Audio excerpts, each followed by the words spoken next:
Her search for her biological mother led her to the discovery that she was indeed the great-granddaughter of one of the most well-known literary figures of all time, Samuel Clemens, also known as Mark Twain. That story has been chronicled in a book called The Twain Shall Meet, and today The Upset gets a chance to hear that, pieces of that from the author herself, Susan Bailey. Thank you so much for being here, Susan. You're welcome. This book is fascinating, and your story is fascinating. So everyone wants to know. So you were going in search of your biological mother. I've been searching for my biological mother. When did this journey start? Probably when I was in my 20s, because I did have a stepmother that I called mother, but I discovered in my 20s that she wasn't my biological mother. I'd imagine that was an emotional thing to deal with. It's very emotional. I mean, Yeah. I'm adopted because I know some of that, what those emotions are like, you know. Yeah. So, but going in search, you got with a genealogist. Yes. And that's really how this story came together. That's true. She's very, very excellent at research, and she knows what she's doing. Before I got with her, I was just, you know, batting my head against a brick wall. I could not find out anything. So at what point did you realize that you had made a significant find? I mean, you go through with a genealogist and things like that. You go through pictures and any type of story. The pictures started it. When I first found the picture of Nina Gabrilowicz, his granddaughter, Mark Twain's granddaughter, and she looked just like my grandson, Kyle, I thought, oh my gosh, what's going on here? And then when I found the picture of her father, and he looked like my daughter, Greg, then I just wondered, you know, and we were on the phone together, and we thought, could it be that Nina is your mother? Because Osip Gabrilowicz was not in the Clemens bloodline. He was the son-in-law. And so then I did DNA. I've done 5 DNA tests. I'm getting ready to do the 6th. Wow.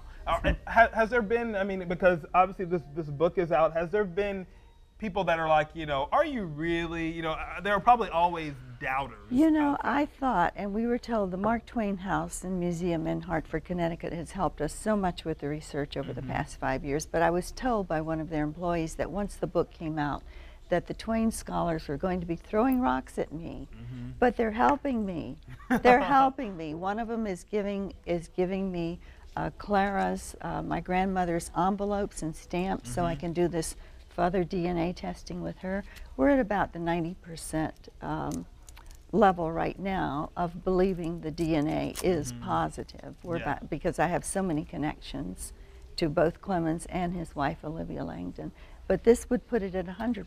And I'm getting ready to do that. When you made that, that connection, was it emotional for you? I could, when I made Even the first possibility. I could, well, yes, it was absolutely. But when I made the first DNA connection, all I did was just lie on the couch the rest of the day and turned on Pandora and listened to Yo-Yo Ma. I couldn't do anything else. That was it.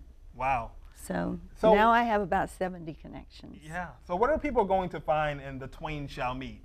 This book is fascinating. People online are talking about it. What are they going to find in these pages? Well, they're going to find the story of my search for my mother.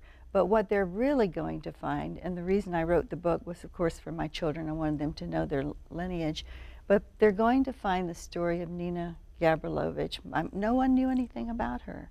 If you go online right now and you Google her, you'll find out that she killed herself in 1966 and she was an alcoholic. There's so much more to Nina than that. And her life is in this book.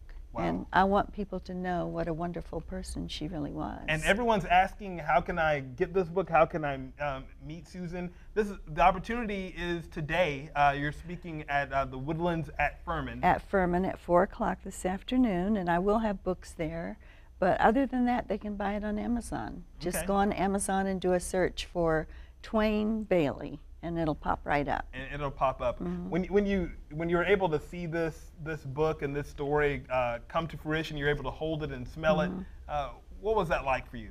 It's like holding my life in my hands, and I have such a sense of calmness and groundness now that I never had before, because all my life I've been looking for my mother. And now I've found my mother and my whole family. And so I didn't look for it to be her. I just wanted to find the one it was. It was very shocking to me that it was her, and it was that family.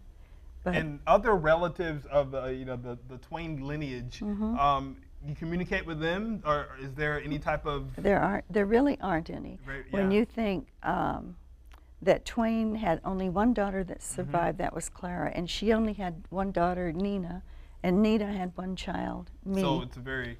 There are no cousins. There might be some remote people out there that are related to Twain, but nobody that I could just call and say, invite "Hey, over to let's go- Sunday. let's go have Starbucks." Sure, yeah. Wow. There isn't anyone. Well, I wish there were. Yeah, this is fascinating. Again, the Woodlands at Furman today at 4 p.m. You can meet you and get an autographed copy, get a book, and just really sit there and maybe get more in depth than we were able to get here on television. I'm going to do a PowerPoint presentation. Okay. So you can see some of those pictures as well. Yeah. Susan, thank you so much for coming in and sharing this with us. Thank you. We'll put a link to that information about the event happening today at Furman. Okay, Thank great. you so much. Thank you so Yep. much.